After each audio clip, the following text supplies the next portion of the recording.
After a 10-year relationship with Nicholas, he finally proposed to me. Yet he kept putting off getting the marriage certificate, saying we'd do it after the wedding. I still agreed. But a week before the wedding, I discovered his hidden bucket list. It was filled with things he wanted to do for his first love. And over these 10 years, he had already completed thousands of them.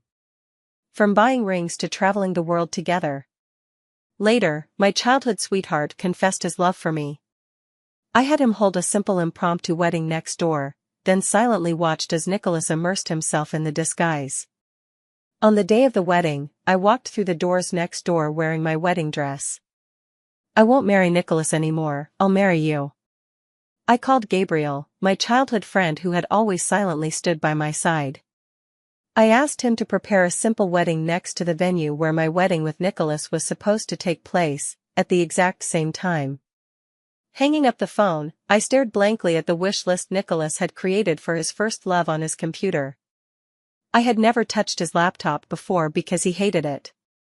This time, because his company had an urgent file on his computer and he couldn't be reached, he asked me to forward it. I didn't know where it was stored, so I searched one by one, only to stumble upon an unusual document. It was filled with things Nicholas wanted to do for his white moonlight. Over the 10 years we had been together, he had already accomplished thousands of them, from buying a ring to globe-trotting travels.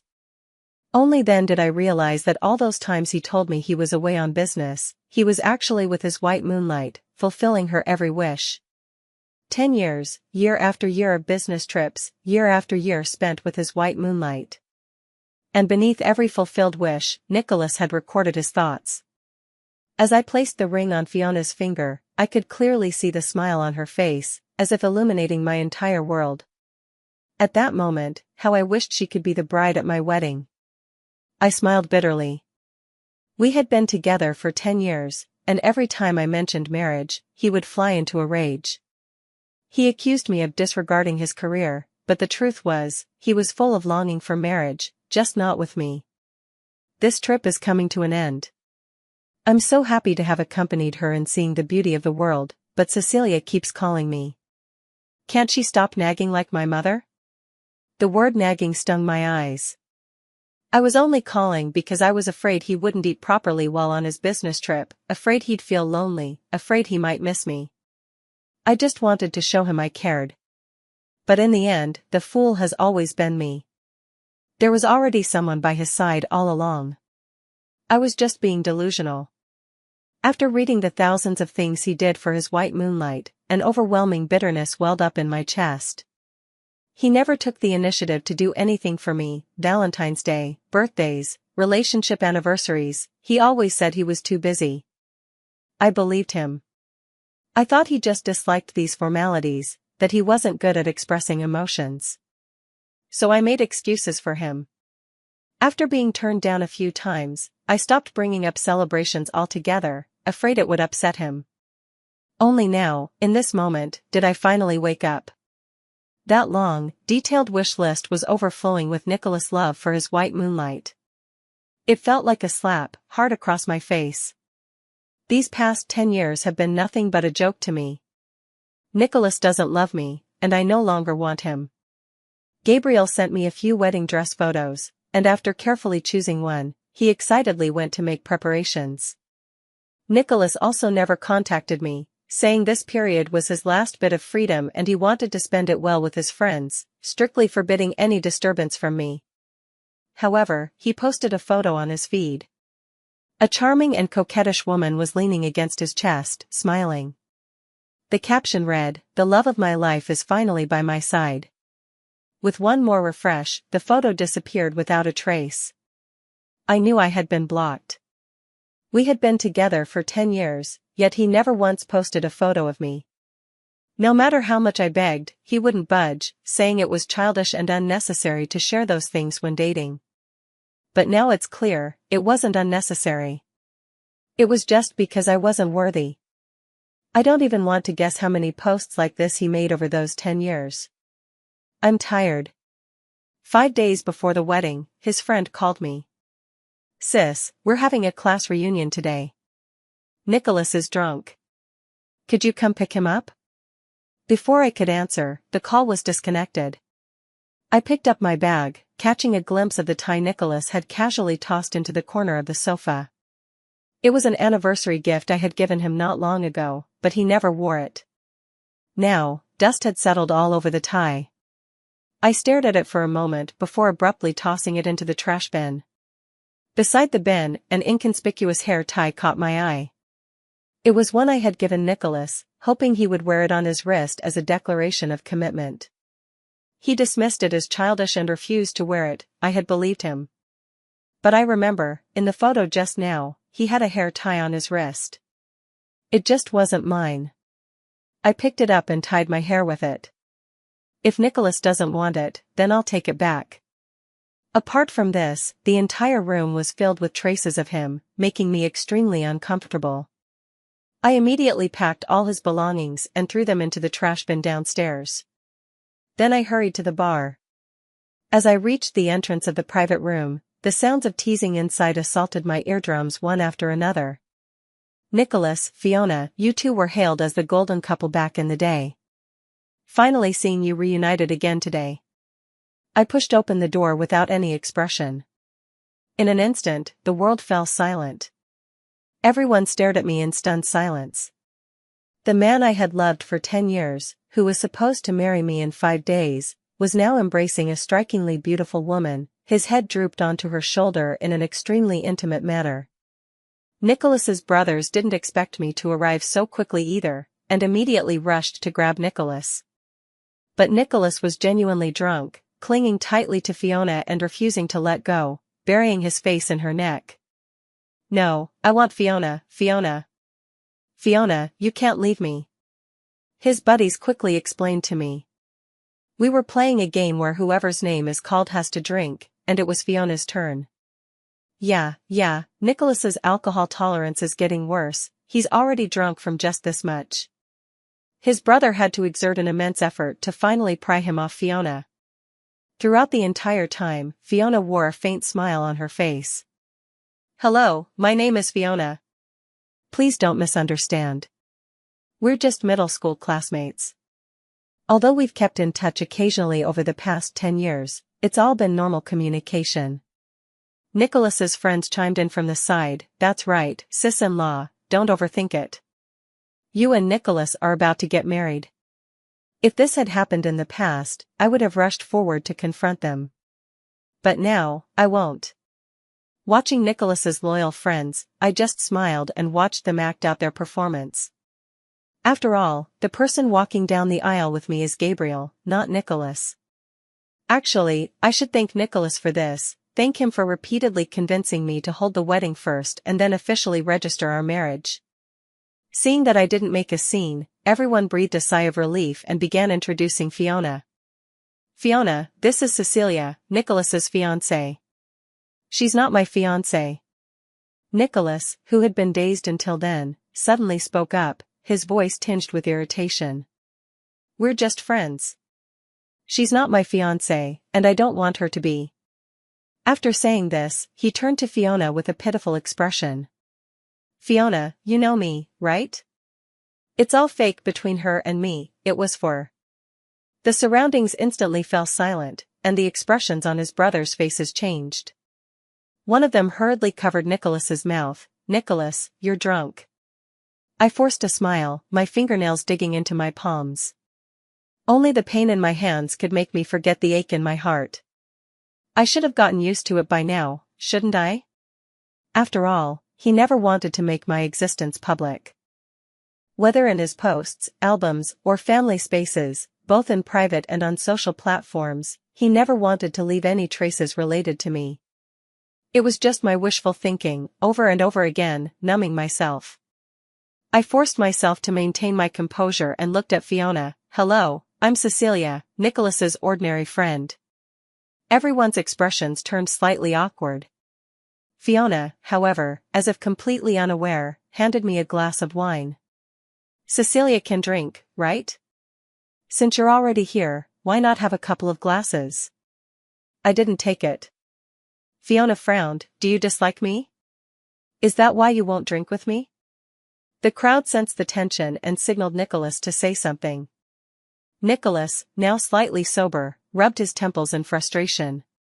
Cecilia, this is your first time meeting Fiona. Don't make things awkward, it's uncomfortable for everyone. I forced a smile. Sorry, I'm allergic to alcohol. Nicholas grew impatient. It's just alcohol allergy, how serious can it be? Besides, Fiona has a kind heart and knows her limits. What's the big deal if you take a sip or two? You're acting like it's life or death.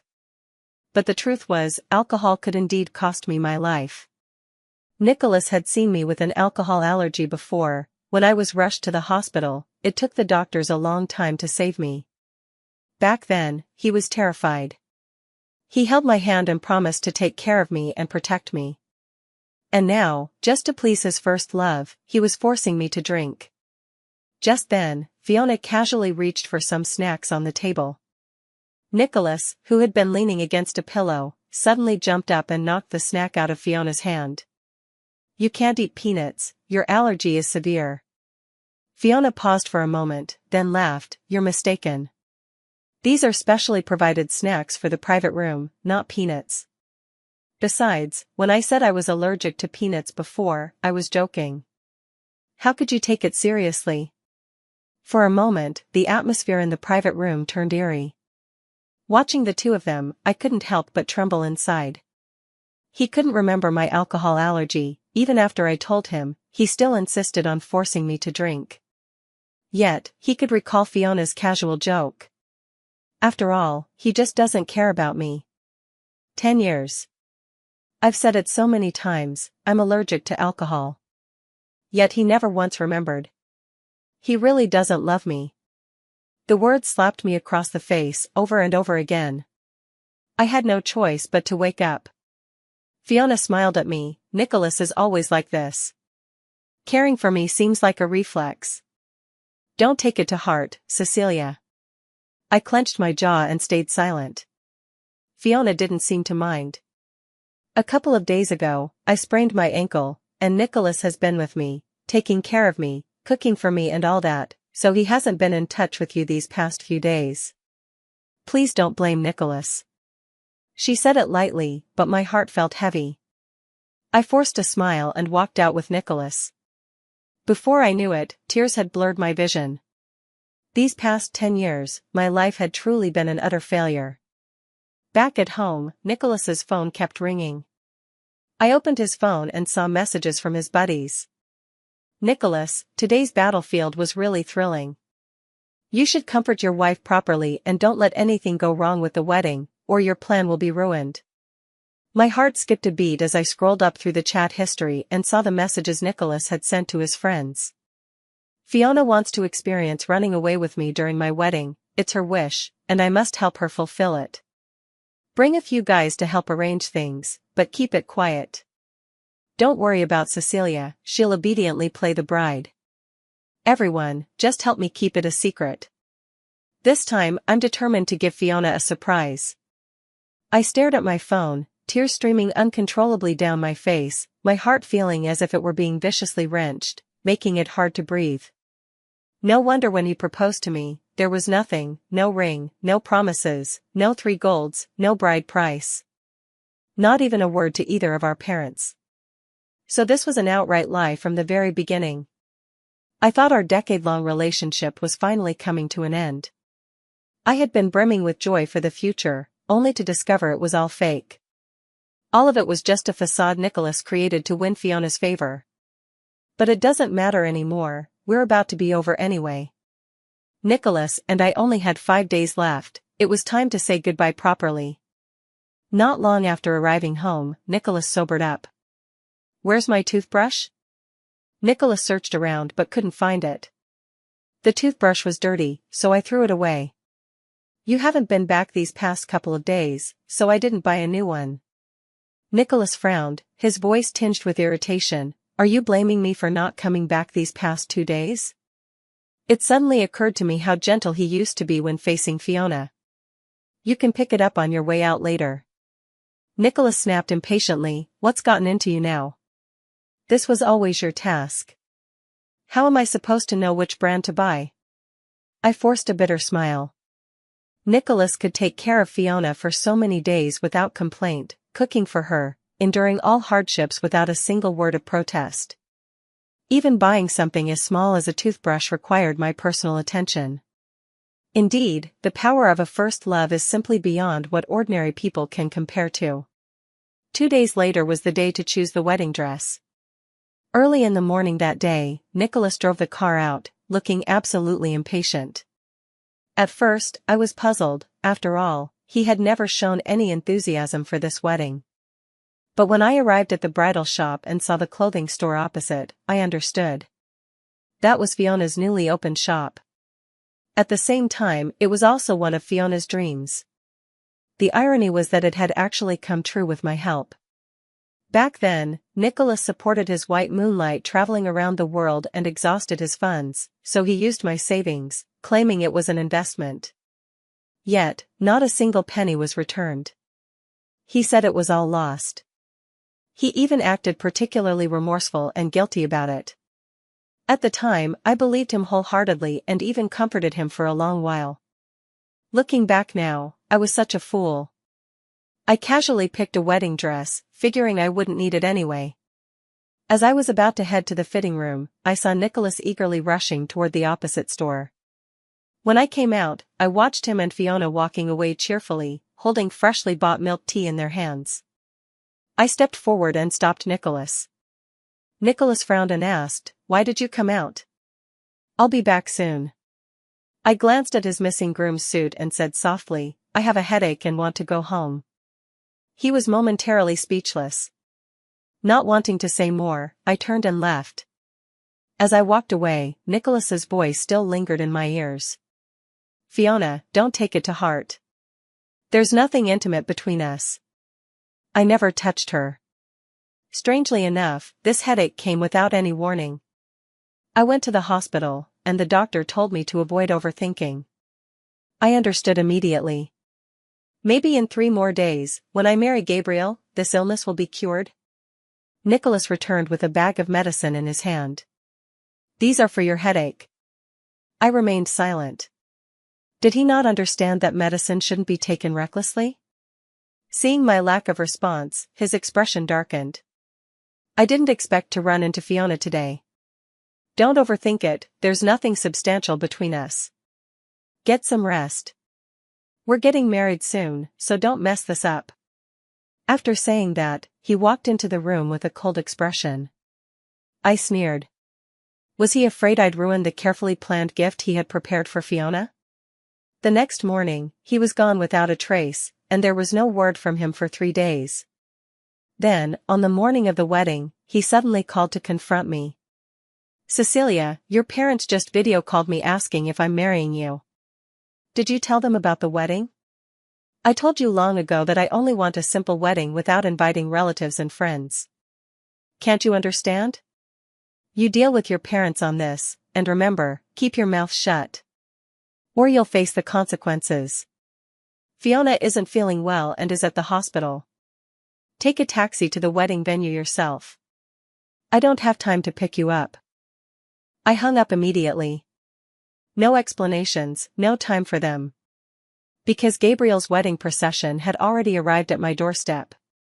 Gabriel was dressed in a suit, his handsome face brimming with excitement and joy as he held 99 roses and looked at me. Then, with great care, he helped me into the car, treating me like a rare treasure. As I stood outside the venue in my wedding dress, waiting for my turn, I listened to the lively sounds inside and glanced at the neighboring venue. There, it was eerily quiet, with no one in sight. Just then, Nicholas called. His tone was immediately filled with reproach. "Where are you? I heard you haven't arrived at the wedding venue yet. What kind of tantrum are you throwing now? Do you have any idea that Fiona came all the way here to attend the ceremony despite being sick, yet you're acting so selfish? When will you ever grow up?" With that, he issued his ultimatum. "I'm giving you 10 minutes. No matter where you are right now, get ready for the wedding immediately. If you still want to marry me, don't cause trouble at a time like this." He hung up without giving me a chance to respond. Staring at my phone with a cold expression, I typed out a few words. Nicholas, I'm not marrying you. We're over for good. I turned off my phone and looked up just as the MC announced the bride's entrance. The door slowly opened, and I walked in with a smile. When Gabriel slipped the ring on my finger, I felt a bit dazed. I loved Nicholas for 10 years. I always thought we would make it to the end, but in the end, the one who put the ring on my finger wasn't him. This whole thing with Gabriel was just an act. I feel a bit guilty, using his feelings for me like this. But I liked Nicholas for 10 years, I simply can't accept someone else so quickly. Still, I'm trying hard to reclaim my own heart. My uneasiness was noticed by Gabriel, who remained silent. Only the warmth from his palm and the love brimming in his eyes gradually calmed my heart. The ceremony ended. After turning on my phone, a call suddenly came in. It was Nicholas. Cecilia. What are you up to now? Why didn't you answer my calls? Why didn't you go to the wedding venue? Where the hell are you? Are you mute? Can't you speak? Just because I was a little late, you throw a tantrum, what's your problem? After he finished speaking nonstop, I finally spoke expressionlessly, are you done? Didn't you see the messages I sent you? Do I need to repeat that we're over? Nicholas, we're both adults. I hope you can act like one. I won't talk anymore, I still have to make the toast rounds. Toasts? What toasts? Cecilia, explain what? Nicholas's furious voice came through the other end of the line. I hung up before he could finish, then promptly blocked the number. Gabriel gave me a concerned look. I shook my head to signal that I was fine, then joined him to continue the toast rounds. Just as the toasting was about to end, Nicholas suddenly burst in. He wasn't wearing a groom's suit, just a simple shirt, and he hadn't even styled his hair. Cecilia, how dare you marry someone else? Nicholas's eyes were red as he stared at me in my wedding dress, looking utterly disbelief. Like a madman, he charged forward, but Gabriel quickly stepped in front of me, shielding me tightly. Nicholas grew even more furious, shouting at me, so this is your groom, your childhood sweetheart, how perfect. I had no idea about the dirt going on behind my back. I loved you so much, how could you do this to me? Cecilia, we've been together for 10 years, and today was supposed to be our wedding. Yet here you are, shamelessly marrying someone else. Have you ever considered how this makes me look? Do you even have a heart? Nicholas's eyes were bloodshot, as if I were the one who had betrayed him first. But in reality, he was the one who deceived me for 10 years, even the wedding I had longed for was nothing but a scheme to please his so-called white moonlight. Nicholas, you were the one who disregarded my dignity first. You wronged me, so stop acting like I've done you some great injustice. It's utterly disgusting. Let me make this clear, today is my wedding, and you're not welcome here. Leave. Don't make me lose even more respect for you. Nicholas refused to leave. Pushing Gabriel aside, he rushed to grab me but was swiftly dragged out by Gabriel's groomsmen. After the wedding officially concluded, Gabriel didn't take me back to his home. He had sensed my intentions and didn't want to take advantage of the situation, urging me to think things through carefully. He said this wedding could just be a dream of his and asked me not to feel burdened by it. Insistent, he helped me rent a new place to live on my own. I had no intention of returning to the house I once shared with Nicholas. Throughout the journey, my phone wouldn't stop ringing. Every call came from a different number. I answered one earlier, it was Nicholas. Undoubtedly, all these calls were his doing.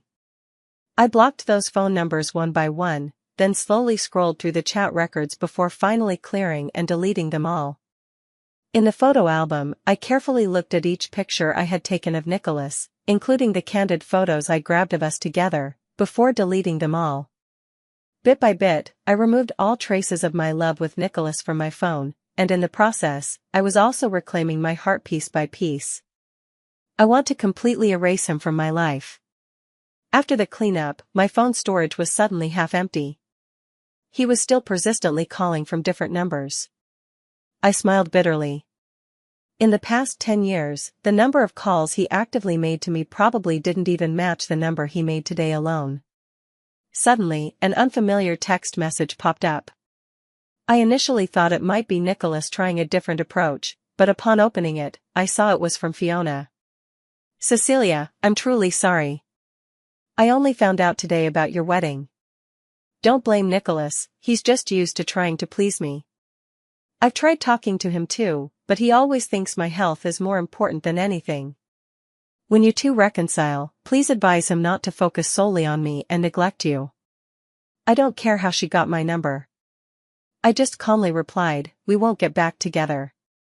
I don't want his feelings anymore. Since you treasure him so much, you can have him. After sending it, I immediately blocked her number too. If we're ending this, let's make it clean. After leaving Nicholas, I had a few peaceful days, thinking I'd never have to see him again. But who would have thought, just as I went downstairs to take out the trash, I turned around and ran into Nicholas, his eyes bloodshot. It gave me a fright. How did you find this place? His eyes were red. I've investigated it all. You left me because of Gabriel? What's so great about him? How is he better than me? Haven't I been good to you? What else do you want? Stop being unreasonable. If you think I'm too close to Fiona, I can keep my distance from her. Come back with me. Making a scene won't do anyone any good.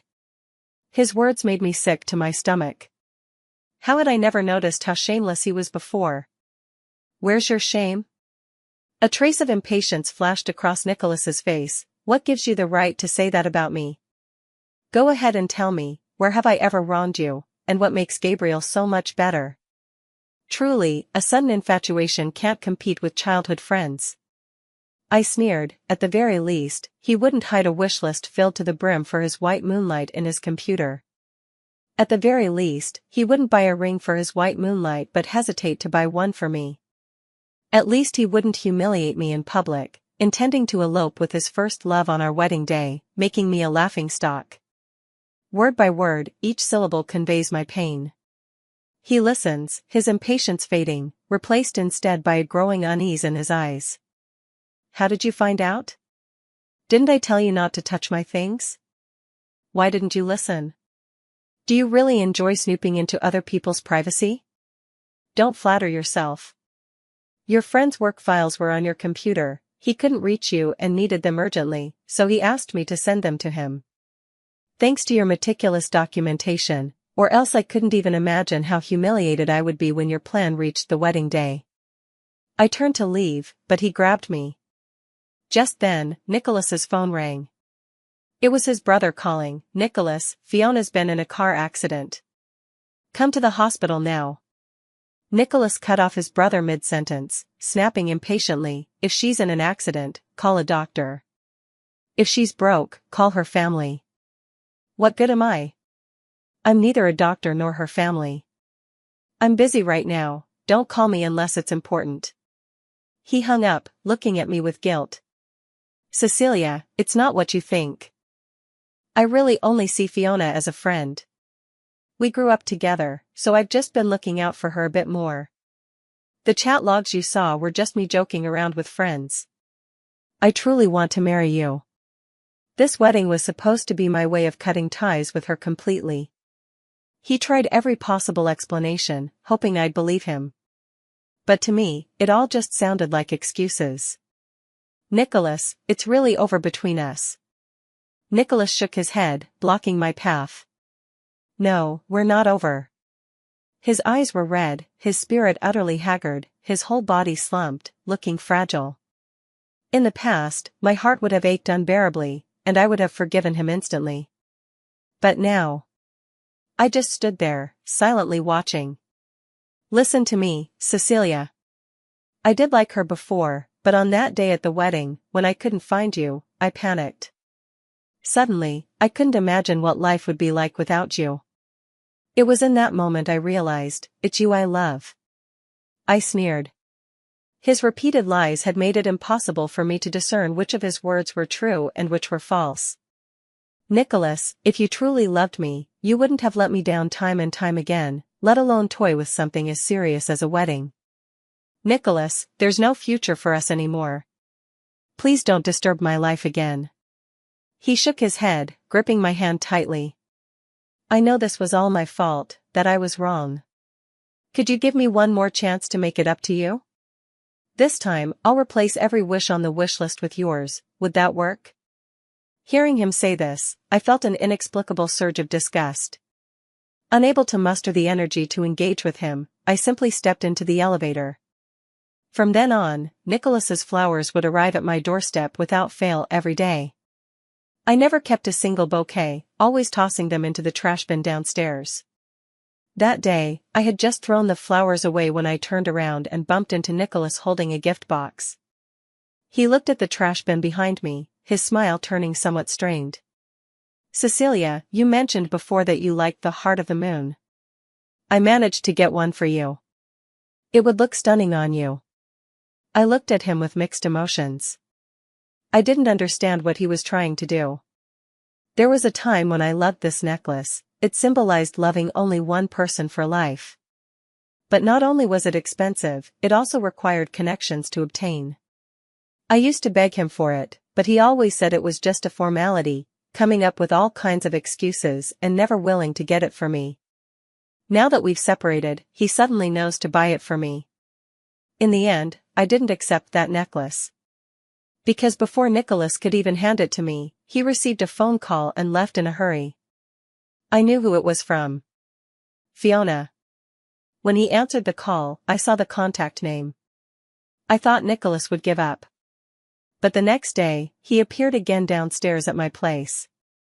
I stood on the balcony and locked eyes with Nicholas, who was holding a bouquet of fresh flowers.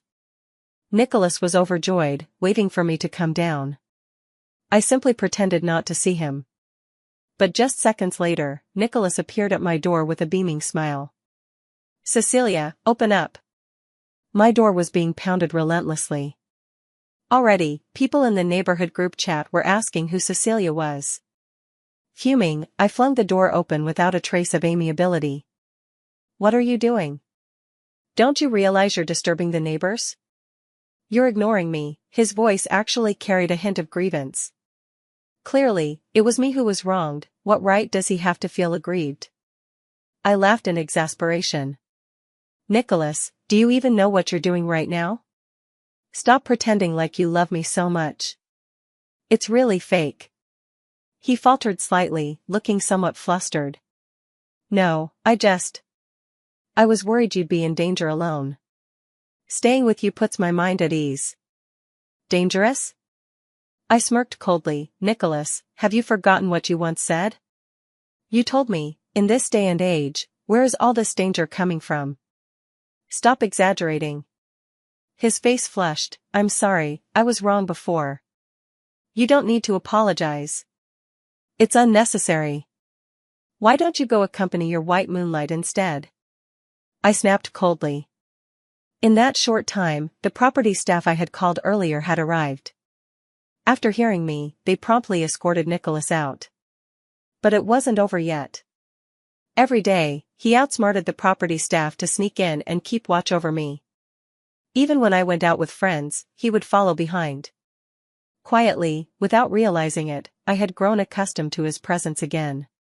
Yet, a week later, when I parted ways with a friend at an intersection and walked alone down a small path, the further I went, the more uneasy I felt. I kept thinking I heard footsteps behind me. But when I stopped, they would disappear. Assuming it was Nicholas, I mustered the courage to call out to him. But there was no response at all. I was a little scared and started running immediately. The footsteps behind me also became hurried right away. It proved that my intuition was correct. In my panic, I dialed the emergency contact number without thinking.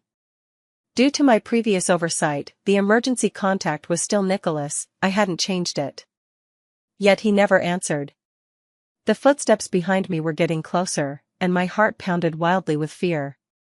On the third call, someone finally picked up, but it was Fiona's voice on the other end. Cecilia, Nicholas is already exhausted. Would you please stop disturbing him? Just before the phone call ended, I heard Nicholas's cold voice. Leave her alone. Let her die. Overwhelming despair flooded my heart. My body was suddenly overcome with weakness, and I collapsed to the ground, losing consciousness. When I woke up again, I learned it was Gabriel who had saved me. He somehow found out about Nicholas persistently bothering me and grew concerned, keeping a close eye on my whereabouts. Every evening, he would wait outside my apartment building. Last night, when he noticed the lights in my room hadn't turned on for a long time and my phone was busy, he sensed something was wrong. He came out to look for me and happened to see me fall to the ground, unconscious, so he saved me. Just as I was about to ask the nurse to call Gabriel, who had gone to pay the bill, Nicholas rushed in frantically. At this moment, he was unshaven and looked utterly disheveled. The moment he saw me, his eyes turned red, filled with guilt. "I'm sorry, I didn't realize, I truly didn't expect things to turn out this way. That night what you heard wasn't like that, she tricked me into going to the hospital by faking her illness. Those words I said weren't directed at you, it was her, she deceived me into thinking she was dying, that's why I said those things. I never expected you to happen to call at that exact moment. It was her, she took my phone without me noticing. When I saw her answering the call that time, I thought it was her phone. I never imagined it would be you." He frantically tried to explain. I looked away, staring blankly at the ceiling. "I should have known long ago, shouldn't I?" He said he was afraid I might face danger and wanted to protect me. Yet every time I was in danger, he was never by my side. And why did he mistake whose phone it was? It was because of Fiona's wish list. They bought a couple's phone that looked very similar, which is why he mistook one for the other. I said calmly, "We have no relationship now, Nicholas. Who you want to see is your freedom and has nothing to do with me." His face was full of pain, unable to utter a word, with only deep regret glaring in his eyes. He reached out to touch my face, but I avoided him. I closed my eyes. "Don't touch me. I don't ever want to see you again. Please leave." His hand holding mine trembled slightly. "I'm sorry, I trusted her too much. She was never in trouble. It's me who failed you. Can you give me one more chance? Just the last one." I shook off his hand and took a deep breath. "Nicholas, let's part on good terms. Don't make me lose respect for you." He stood up, looking utterly dejected. He opened his mouth to say more, but when he met my indifferent gaze, his resolve instantly crumbled. Just then, Gabriel walked in. He glared sternly at Nicholas. "She doesn't want to see you right now. Please leave." Nicholas didn't want to leave. I paid him no mind and smiled slightly at the food box in Gabriel's hands. "What goodies did you bring me? Do you have tomato and eggs?" Gabriel smiled as he laid out the dishes from the food container. "I knew you'd love this, so I made it for you, and here's some sweet and sour pork too."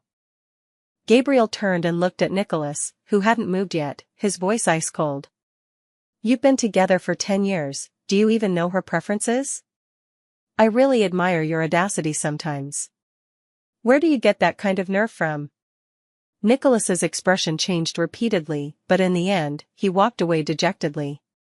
Afterward, we tacitly avoided mentioning Nicholas. From then on, Nicholas never showed up again, except for the flowers and gifts that arrived like clockwork on every holiday. And the shadow that silently followed me when I worked late and returned home in the dead of night. It wasn't until Gabriel and I got our marriage certificate that he rushed out recklessly, grabbing my arm like a madman, demanding an answer. Because he later learned that the wedding was staged for him to see, he always knew that Gabriel and I had never truly been together. But now, realizing that I was genuinely about to be with Gabriel, he broke. His frenzied state was all too reminiscent of how I had been years ago. Faced with his questioning, my answer was simple: he saved me that time, and I really like him too. As if everything had suddenly become clear to him, he shook his head with a bitter smile and walked away. Within a few days, we had set the date for the wedding. Gabriel said that wedding back then was too simple and unworthy of me, so he wanted to host an extravagant wedding for me again. This time, this wedding truly belongs to me, completely and entirely.